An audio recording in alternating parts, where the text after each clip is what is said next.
Ahoy friends, welcome to Building the Alpha Dory. I'm Dan, and this is a project to build a Chamberlain racing dory from John Gardner's The Dory book. Illustrations by Sam Manning. Today we'll be out in the shop. We're going to be doing all kinds of little bits and bobs and parts and pieces of the rig and getting the boat ready to go in the water this weekend, which is 2 days away. So let's get out there and get to it. So here's the mast. Pretty well finished. Well, it is finish shaped. Since you've seen it last, actually it's not finish shaped. We still gotta cut this down to the right length once we get the rake of the mast. But other than that, it's finished. Since you've seen it last, I attached this little, glued on this little strip, which will also be screwed on, which stands the mast track. Here's the mast track that the sail runs on. Stands the mast track off from the mast itself, so that when we put on the stays, which are going to loop around the mast, we can cut a notch through this. The mast track will go over top of the stays, and the stays will go around the mast. That way we're not, that way the mast track stays straight, it doesn't bulge or whatever going over the stays, and we're not cutting a notch in the mast either. So neither of those are ideal. You could, I suppose, just screw it down over the stays. But yeah, this is the ideal sort of situation. So today, first thing we need to do is make the cleats that are going to go either side of the mast, basically little cross trees, and the wire stay will go around, will catch on those, and that's what's going to keep the stays up the mast, what's going to hold the mast up. So yeah, let's go make those little cleats, and we'll glue and screw them to the mast. So yeah, in the finest traditions of old-timey dory making, we're going to use every part of the buffalo here. This is the cutoff from the transom before the sculling notch was put into it. So we'll use, this is absolutely gorgeous oak. So we'll use a bit of this oak to make the cleats on the mast from. And we want the cleats to be about ½ an inch to 3/4 of an inch wide. And you know, we'll use as much of the wood as we can. The longer they are, the better, because they'll be that much stronger. I don't want to make them too chunky and too beefy. Like, we don't want them to look silly up there. But they've got to be big enough to, I'll go with 3/4 of an inch. They've got to be big enough to, on the light side of 3/4 of an inch, they got to be big enough to take a couple screws through them, because we're going to be gluing and screwing this this piece to the mast. Because we definitely don't want it coming down. If it does, the rig will come down.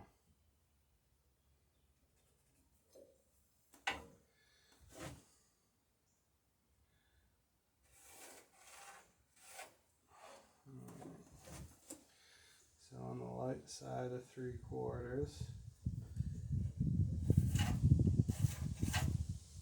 And I'll cut those and then hit them with the plane, and we'll be back to sketch out the shape of the cleat.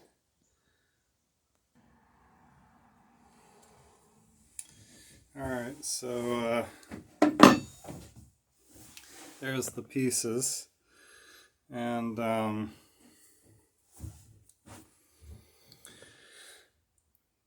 yeah, it's I don't have patterns for this item, so what I'll do is I'll just sketch out something that looks about right, and you know, what's the old saying, if it looks right, it is right, something like that. So what we want is a structure that will adhere fairly closely to the mast. And actually, let me grab the wire rope that we're going to be looping over these so you can get an idea.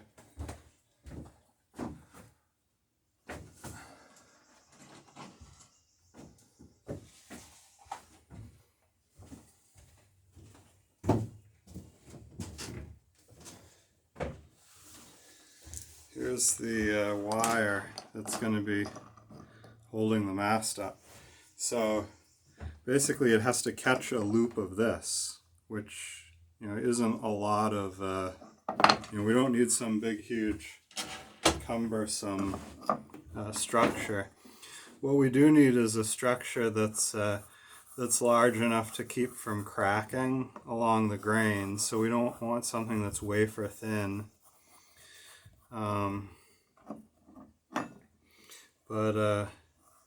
Yeah, we just want something that'll do the job and do it fairly efficiently.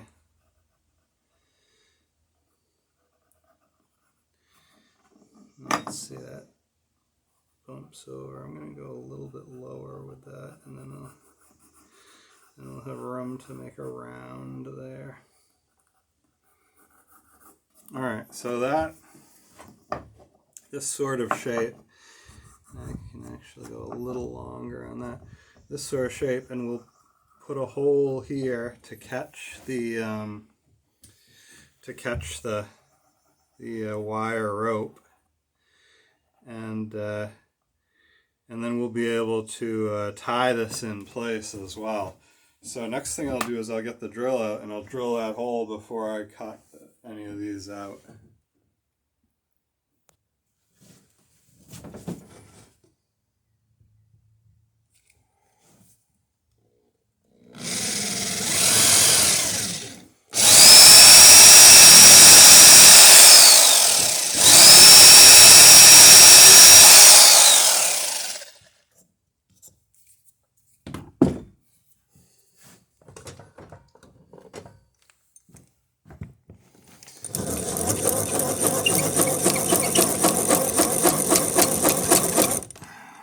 Before I cut this out, I'll counterbore that pretty generously.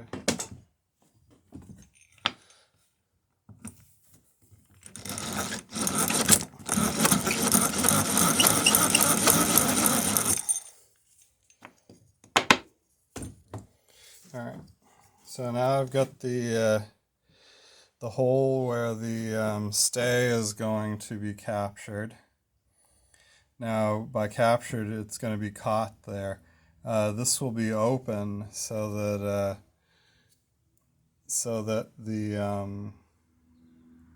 you can take the stay on and off the mast with this piece.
So I'll trace this to the other one before I sand it to shape, because once it's all smoothed up and rounded, it'll be a lot more difficult to trace a nice accurate line from.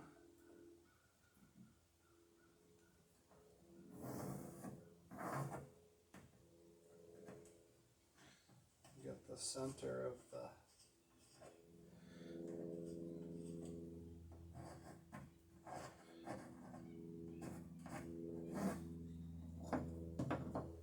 There we go. Now I can drill this one, cut this one, and then we'll sand them both up, smooth them up.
Back to the bandsaw.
Alright, so the next thing we need to do is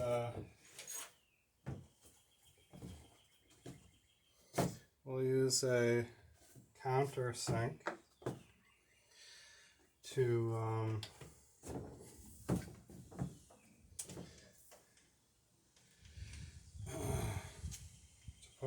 in these. So it's kind of important the type of fasteners you use, because anytime you're putting a hole in the mast, you're you're introducing a weak spot in the mast to some degree, and especially since these are right where the pull is going to be, right where the stress is, and we're putting holes in the mast. Now you want to keep those to a minimum however possible. So these screws are just about perfect, you can see, and we don't want to countersink these deep into the, we just want to bring the heads flush to the part we're doing. And the first screw, I hope you can see this, the first screw will go in just below that hole. So it'll hold the thing to the cleat to the mast, along with the glue on it. So it'll provide a structural, a mechanical fastening, but it will also clamp this piece of wood together so it won't crack along the grain. And if it does crack, the screw is right there, so the stay won't go far. So yeah, let's put the get the countersink in the drill and get that going. I suppose the other way I could drill these is just with a regular drill, and then use the hand drill countersink. That would be just as good, but I happen to have this whole countersink set up. And I think I'll, just to make sure I start in the middle, I think I'll give myself a little helping hand here with the center punch.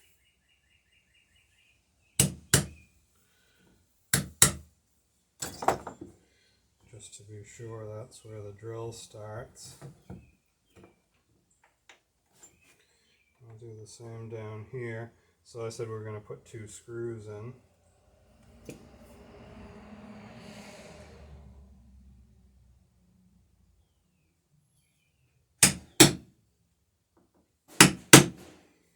I'll do the same with the other one while I'm at it, while I got the punch out. I'm just eyeballing the center, you know, that's close enough for what we're doing.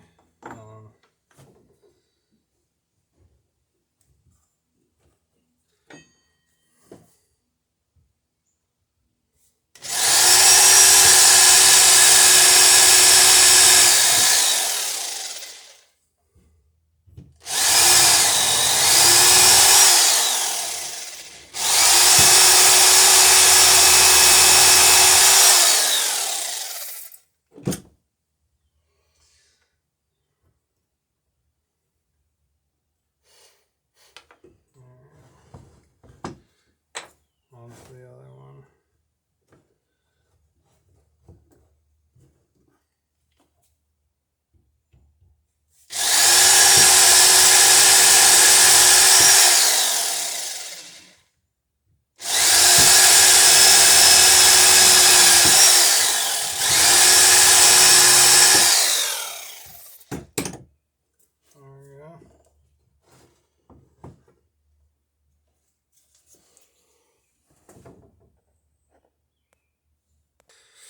Alright, so here's the more or less finished product.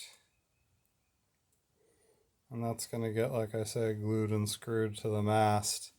And the stay will loop through here and then go down diagonally towards the rail on the other side of the mast. And then same on the other side, so they crisscross. And yeah, you'll see that in a minute. Alright, so as you get closer to being done on this project, there's just more and more little bits and pieces that come together. So here's the mast track, and so I want the stays to pass under the mast track between, oops, between two screw locations. So, actually I can flip it over for the time being. Yeah, you don't want to bend this track. So I've got the track where I want it on the mast. And so here's two screw locations, and this is about the area where I want the stays to loop through. So I've chosen this one here, and plus it's at the joint of where I glued on two of these strips, so that's kind of perfect. I did that sort of intentionally. So here's where the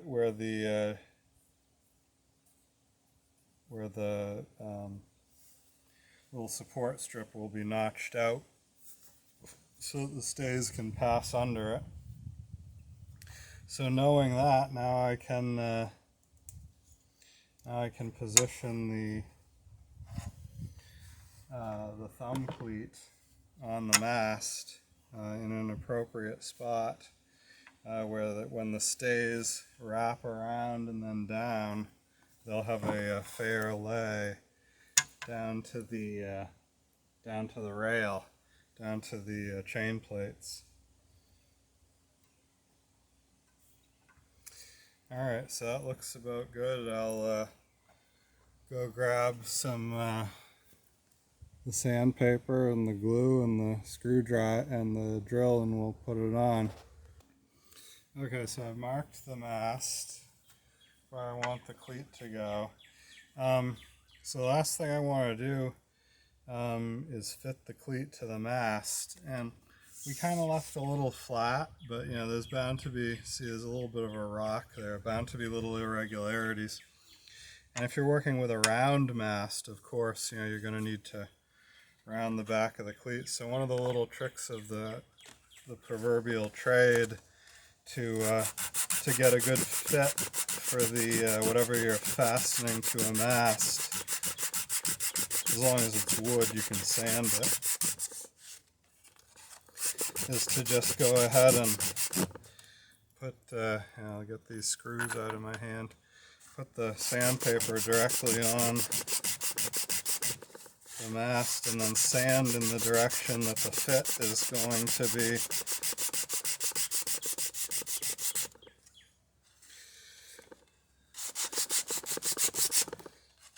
Taking place. And that feels pretty good right now. Yeah, that's a nice, let me bring it down. Nice tight fit to the mast there. So yeah, let's put some glue on that, and then we'll drill the holes and put the screws in. Or actually, maybe we'll drill the holes before we get it all gooey with glue.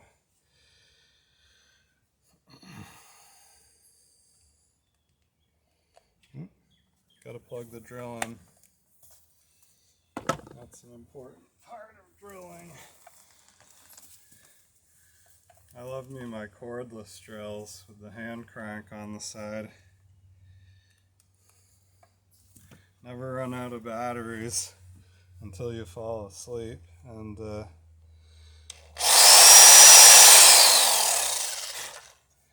never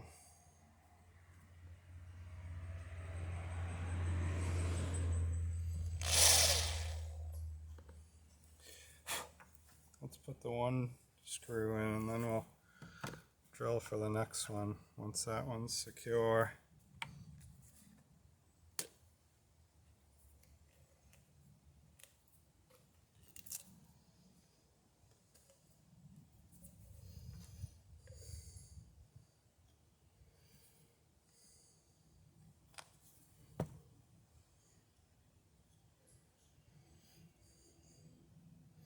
The nice thing with this type bond is it doesn't seem to really have any ill effects if you get it on the wood. It pretty much just make sure we got it facing in the right direction here. It just pretty much fills the wood grain.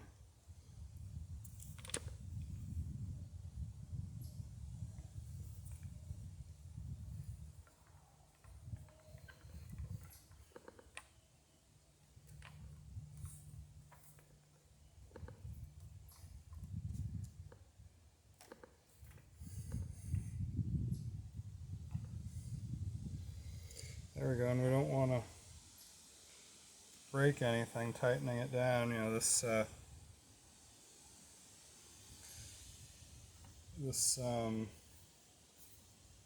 oak is quite strong across the grain. You know, it's excellent grained wood, but you know, we don't want to go crazy either. Try to keep my dirty fingers off the mast because we're going to varnish this thing.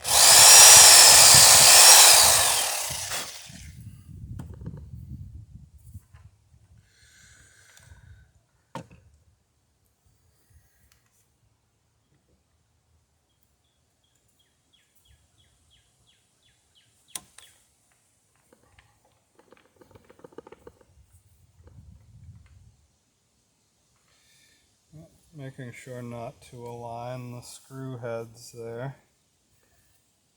Making sure the slots are not lined up. Because goodness knows if I did line them up, they'd either be over torqued or under torqued, one of the two. I mean, what are the chances that the screw heads precisely line up? Well, I suppose one in a 365 degrees, I guess. So. Okay, now we'll flip it over and I'll do the same to the other side.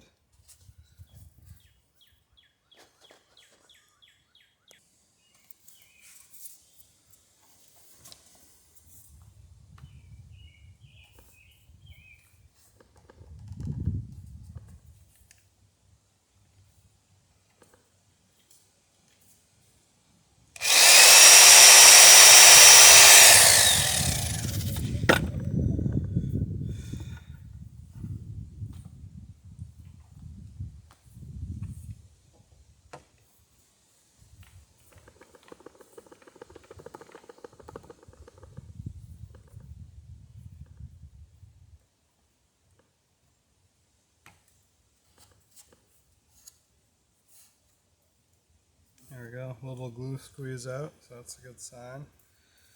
And yeah, there we have it. That's what's going to keep our mast up in the air. If these things fail, she's coming down, that's for sure.